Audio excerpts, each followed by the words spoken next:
আর হয়তো এটা প্রত্যেকদিন আগের মতো মুছে বা পরিষ্কার করে রাখতে পারবো না, তার কারণ আজকে এটাকে বিক্রি করে দিচ্ছি।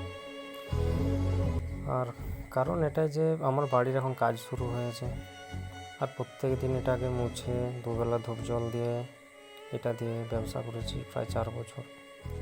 এর আগে আমার স্টেশনারি দোকান ছিল 1 বছর আগে। আমি রিসেন্ট হলো আমার দোকান ছেড়ে আজ 1 বছর টোটো চালাচ্ছি। তো দোকানে যেমন প্রত্যেক দিন মুছতাম, ধূপ জল দিতাম, তারপর ব্যবসা করতাম। তো অনেক শখ করে নিজের মন মতো করে নিজের পছন্দের ডিজাইন করে একদম বানিয়েছিলাম।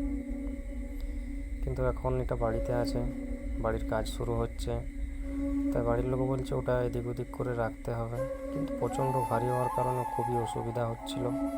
তাই একজনকে খোঁজ করে এটা বিক্রি করে দিলাম আজ। তাই শেষবারের মতন আজকে একবার মুছে পরিষ্কার করে দিচ্ছি।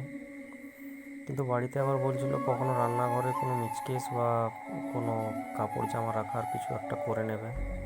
তো তখন আমার মনে হলো না, যেটা দিয়ে জীবনের প্রথম বিজনেস শুরু করেছি সেটাকে এভাবে আমি জীবনে প্রথমবার ব্যবসায় নেমে হয়তো হোঁচট খেয়ে পড়েছি। কিন্তু উঠে দাঁড়াবো, একদিন ঘুরে দাঁড়াবো, আরও হয়তো পুনরায় আমার ব্যবসা স্টার্ট করবো। দেখতেই পাচ্ছ ওখানে লোগোতে লেখা আছে মহাদেব স্টেশনারি, ওটাই আমার দোকান ছিল স্টেশনারি। চলো